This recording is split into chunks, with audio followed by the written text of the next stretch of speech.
There was once a raven who was born white. That, of course, made him different from all his brothers, but the difference he felt was far more than mere color. He felt that his intellect, his feelings, and his spirituality were different too. Feeling the need to set himself apart, he ate different food, sang different songs, and lived in a different place. He told himself that he possessed more depth and substance than his brother ravens. They could never understand. One day the raven was wandering along as usual, trying to think of something different to do.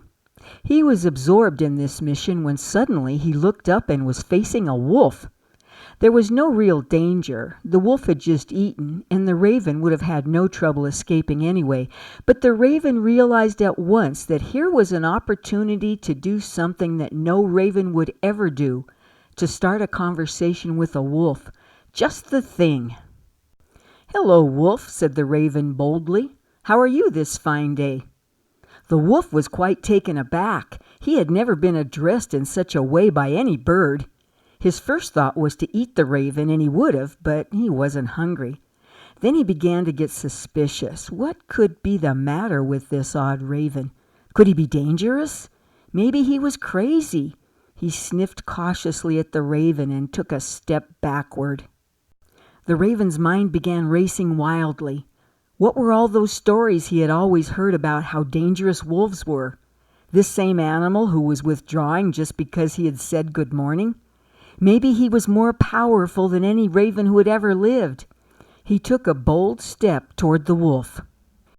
The wolf was really surprised now. He couldn't figure out this raven. He had never seen one act like this. Usually they flew away when a wolf looked in their direction, and here was one who not only did not look afraid but appeared aggressive. The wolf took another step back. Well, now the raven was really excited. He had the wolf on the run. He opened his wings and screamed as loud as he could. He ruffled up his body feathers to make himself look bigger and screamed again. The wolf was confused and frightened. He didn't know what to think and didn't want to stay around any longer to find out what this odd raven was about.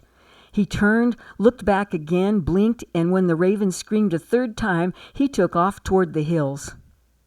The astonished raven stood there trying to make sense of what had happened. He looked at his feathers and knew for sure that he had been right all along. He was very different from all other ravens. The time inevitably came that he ran into that same wolf again. This time the wolf hadn't eaten for several days and was very hungry, and still stinging from the embarrassment of having been scared by a bird. The raven spoke to him recklessly. "Say, Wolf, how have you been since I last saw you?"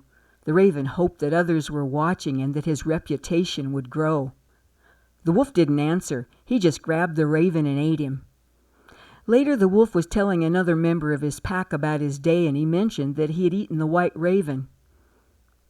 "So, how did he taste?" asked his friend. "Like raven," answered the wolf.